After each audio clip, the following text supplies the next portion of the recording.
Hey guys, what's up? Happy Wednesday. Hope everyone is having a good week, that it's all going well for you. Please let me know if my sound is working. Last time I did this, it was working, and then I plugged in my speakers and then it wasn't working. And I even was like, I hope my audio is fine. And obviously I jinxed myself, which was a rookie mistake. So please just let me know if my audio is working and if you can hear me fine. I mean, the setup is the same as usual. I don't know why it wouldn't be working, but I'd prefer to just check at the beginning every time just to make sure. So just let me know in the comments if you can hear me, please. It'd be super orkies otherwise if not.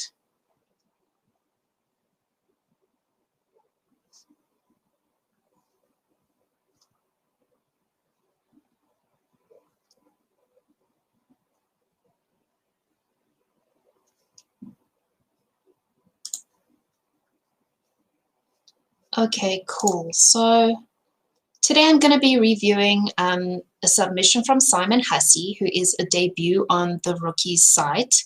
If you guys watching have reels or clips that you also want to get reviewed, then please feel free to submit to the form.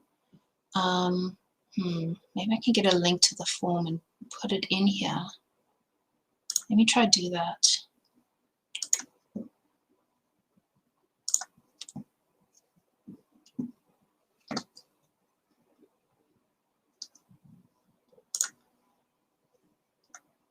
There, I'm going to put a link in the description.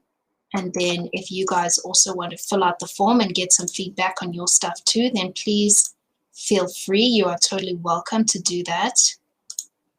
Oh, now I've lost the comment box. Oh, there it is. Bam! There we go. So there's a link to a Google Docs in the comment box on Twitch.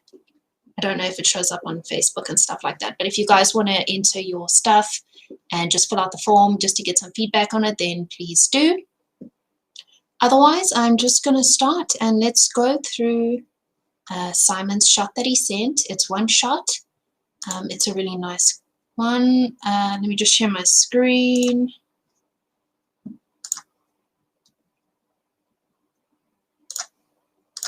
Share. There we go. Let me just rejig that. I don't like that layout. Oh, there we go. I like that layout better. All right, let's go through it as usual. We'll go through it once so you guys can see it fully in its entirety. I'm not going to try to do the whole plugging in and unplugging thing of my speakers. Even though they have this really annoying buzzing sound constantly, I'm just going to leave them because I don't want to screw around with my sound. If it's working, then I'm just going to leave it. Okay, cool. So let's play it through. Madness has brought you here to me. I shall be your undoing. So very dramatic, as you can see. It's very nice. It's got quite a nice sort of like game feel to it. Like you can imagine it obviously as like sort of like in-game graphics or something. Very cool, typical what like demon overlord or whatever this guy is. And he's got quite a lot of gravitas. Pretty kind of aggressive, but I'm sure that's the sort of vibe you were going for. I really like it when he crushes the skull. Oh, I just got a notification. Sorry, that distracted me. There's a notification for this stream, for my own stream. So, in case you didn't know, I'm busy streaming. What was I saying? Oh, I like it when he crushes the skull.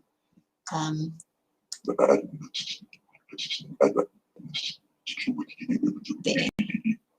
That's very nice. And you can see over here, you've got the other fingers that clench as well, which is a nice little touch there.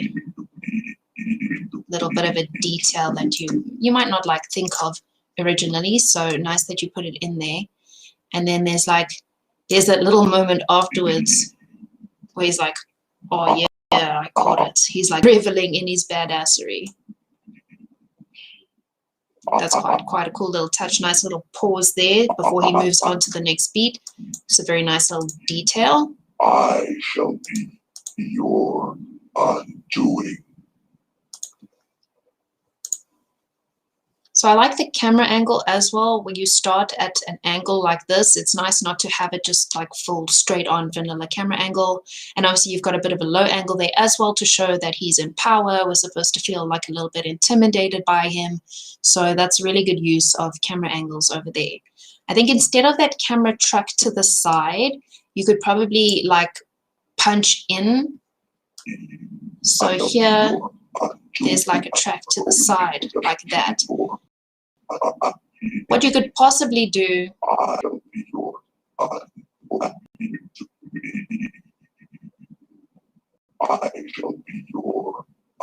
it just feels a little bit sort of random to track to the side. Because it's sort of like you're one of his minions watching him, or his enemy, obviously, because he's going to be your undoing. So you're his enemy or something like that. So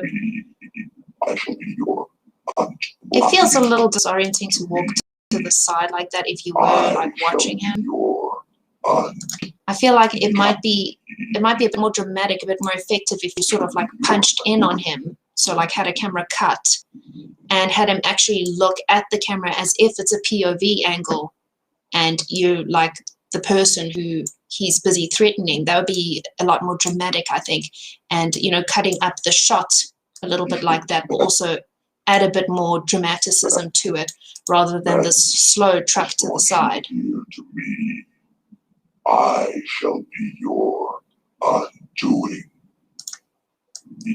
So I would have that as an angle, and then I'd cut to the front, and then maybe even at the end when he says you're undoing, then you go into a close-up of his face, or even just like a mid-shot of, you know, his torso and his face, and have him look directly at the camera and say, I will be your undoing. That'll be a lot more menacing, I think. Oh Lord, something is happening to the stuff on my screen.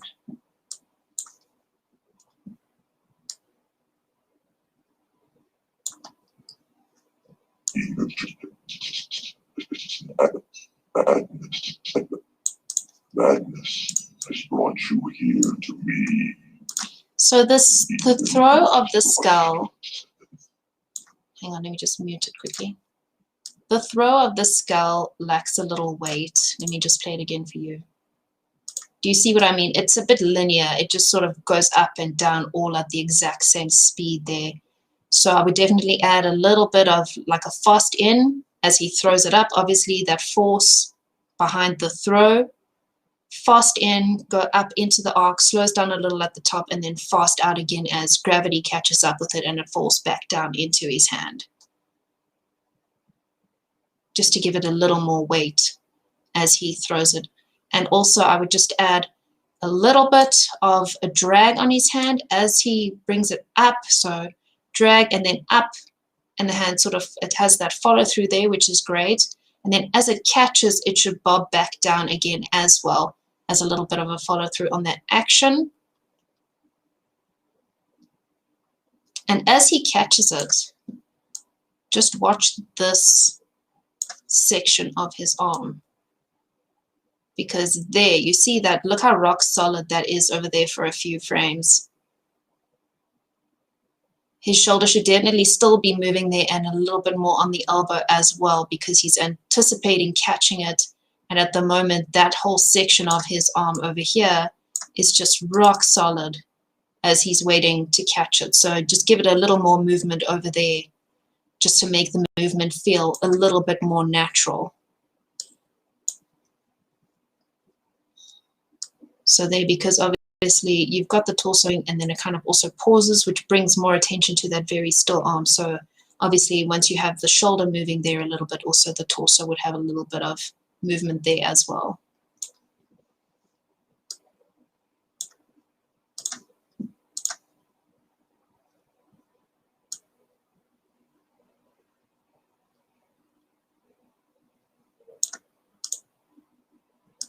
I'd also add a little bit of breathing space there after the catch, because he's caught it, but I would give it a few keyframes just to like, because he'd make sure that his grip on it is tight, catch it, and then crush it. So just a few more keyframes. And you would have saved a few keyframes in this throw here, with the fast in and the fast out. That'll save you a few keyframes. So if you move up the catch just slightly, you can still have him crushing it on, I know he crushes it on a certain word, me. So then you can still have him crushing it on me if you just move up the catch keyframe just slightly, and then you can have a little pause after he's caught it, and then he can crush it on me.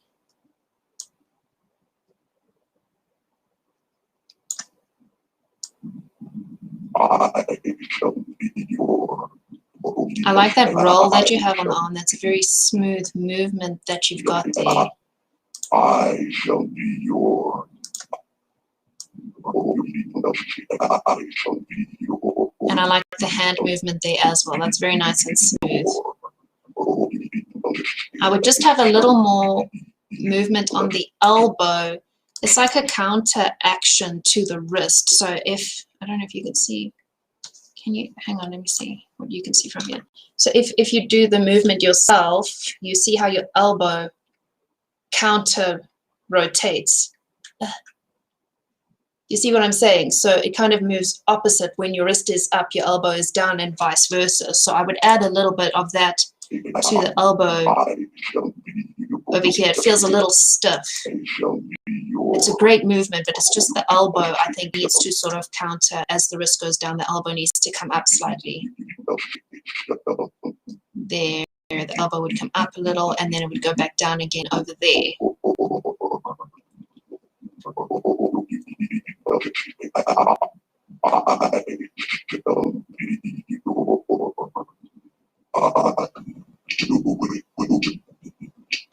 This is very nice, that the body reaction to him slamming his hand down. You see how his shoulders go. I really like that. That's great.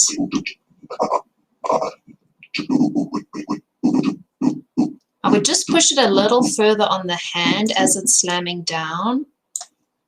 Have a little bit drag on the wrist. I understand, obviously, that his armor may be a bit of a hindrance to that, but just a little bit more of a drag. And not have the whole hand slammed down at once. Because it's literally the hand is up and then the whole thing is down. And there would be a little bit of a, like, overlapping action on the fingers. Have the palm hit first, even if it's just a one keyframe difference between, but have the palm hit first and then the rest of the hand and then the fingers, but also offset the fingers so that they're not all coming down at the same time. And it's like a very, very, very slight offset, so nothing too obvious. Obviously, this shouldn't be something that's like in your face that people are noticing, but it just adds a little bit more of a natural, organic feel to the movement.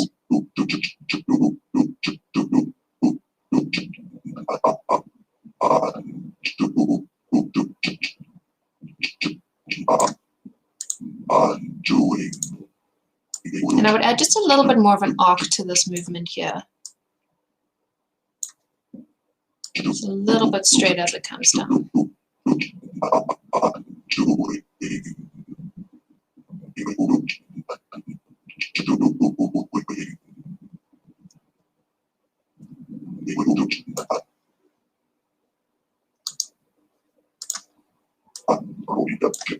Shall be your undoing.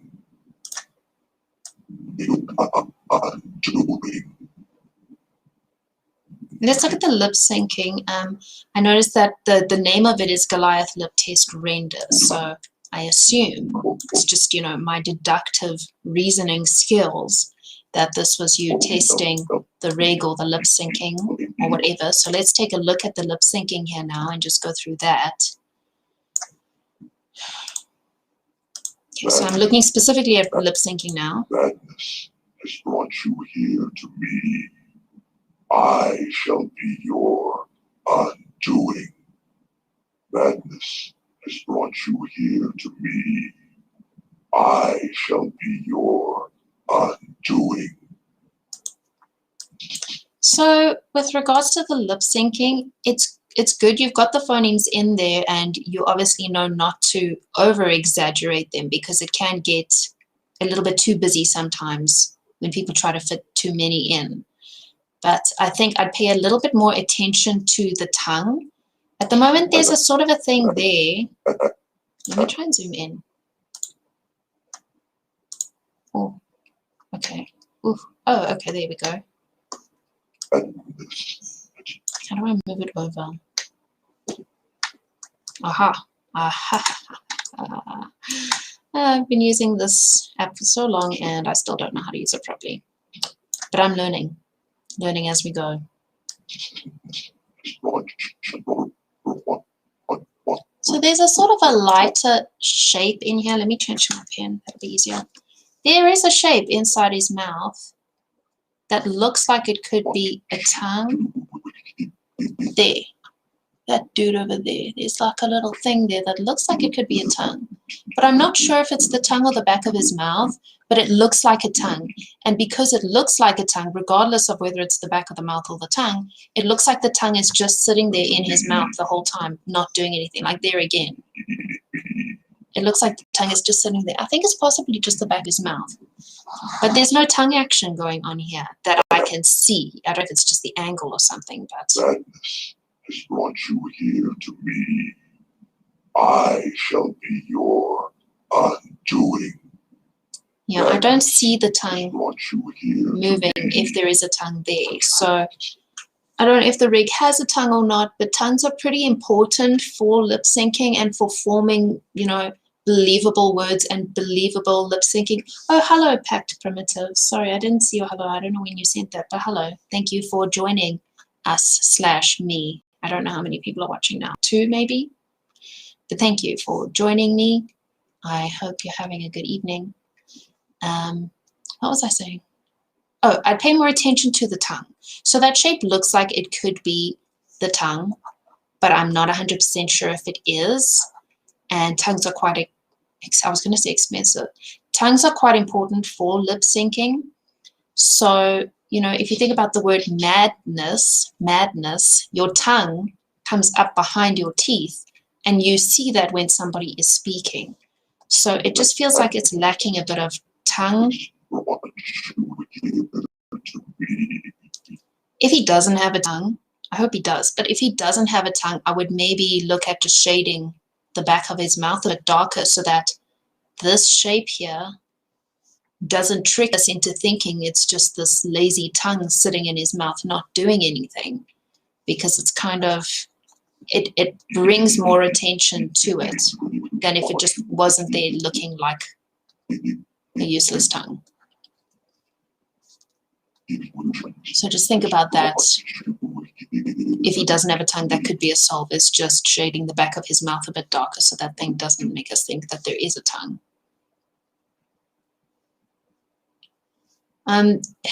There's a lot of a sideways D shape, like, wait, why is that not on the eraser? There's a lot of this sort of shape.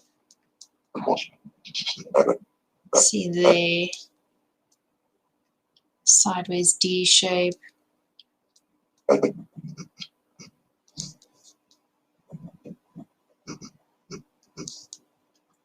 Sideways D shape.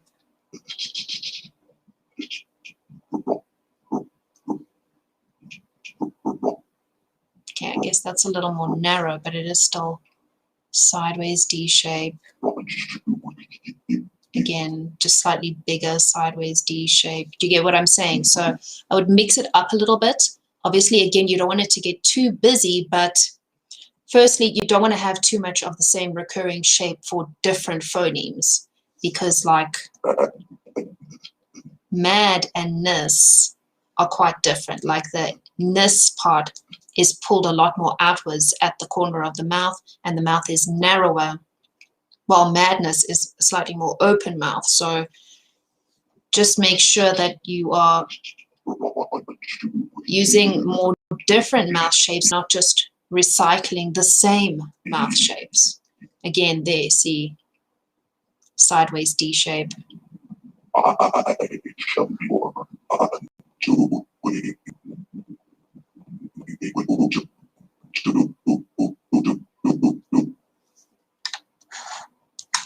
Over here, I would just pinch the corners of the mouth a little bit more for the ooh sound, undoing.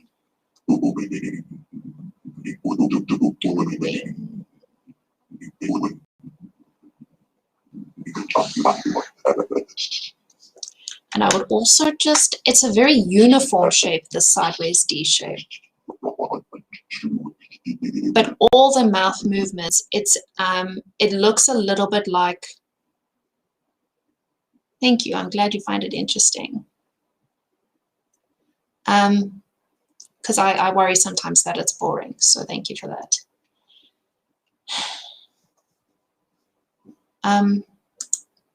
Oh, it's good to bring in some irregularity with mouth shapes, because at the moment it looks like maybe it was just mirrored. So whatever you did to the left side, you did to the right side exactly the same.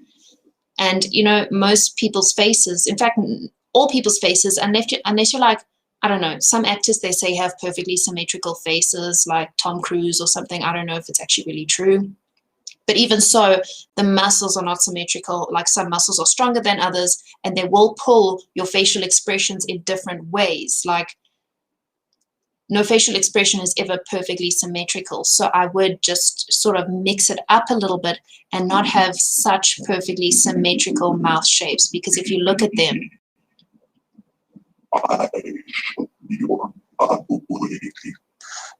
they're all pretty much perfectly symmetrical. So you could have like one side of the mouth slightly higher than the other, or where he's saying doing, it could like go more to the one side of the face, if you know what I'm saying. So I would just what's he saying? So then, yeah, I could bring this down, bring one side of the mouth slightly up, have one slightly down. So do you get what I'm saying? I'm just saying try and avoid symmetry, just sort of tweak them a little bit so it doesn't look as cookie cutter perfect with every mouth shape. So not every shape is like sort of mirroring both sides.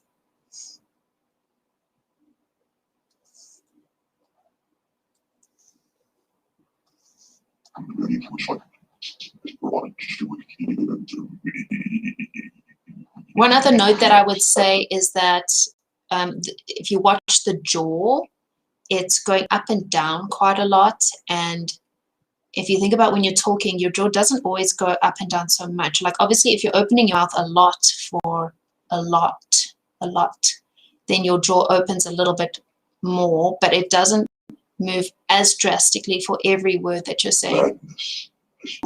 Like mad, okay, your mouth is open quite a lot, so your jaw opens quite a lot, but nurse, your jaw actually doesn't nurse. It actually hardly moves at all. But here he's like madness. You see that? So I would just watch that and just check.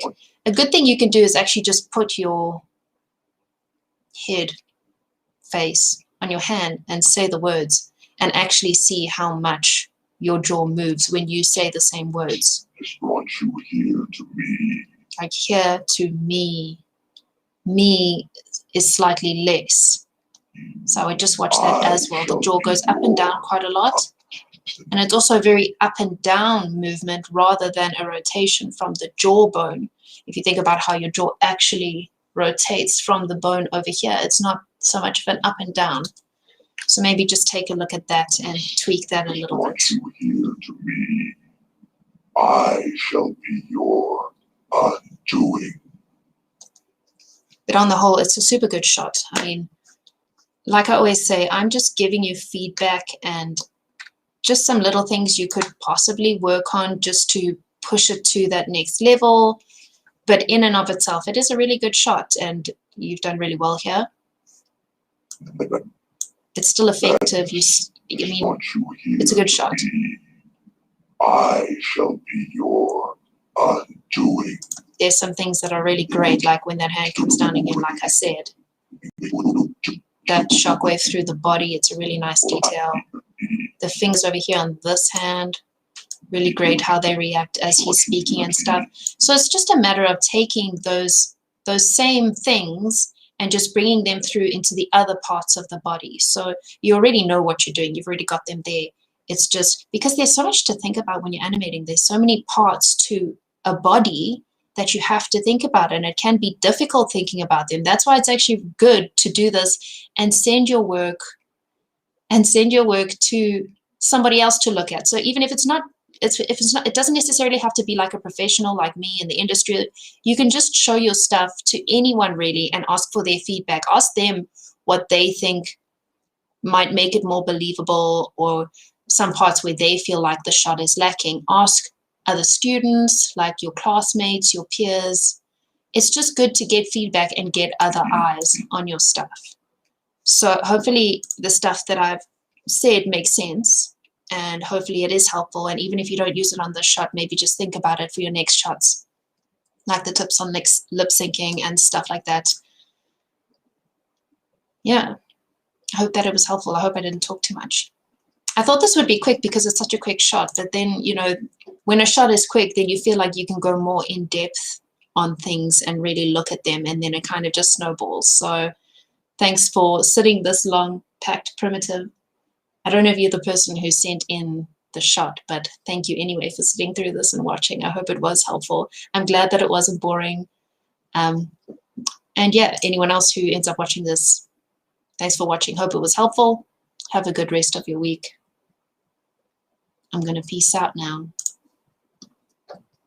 And don't forget to submit your stuff as well if you want to get feedback. I did post the link here to the form. If you're one of the Rookies members, just fill out the form, put in a link to your reel or your portfolio that's on the Rookie site, and I will get to it. I've got a list of people to get through, and I'll get to your shot and give you some feedback. So thank you.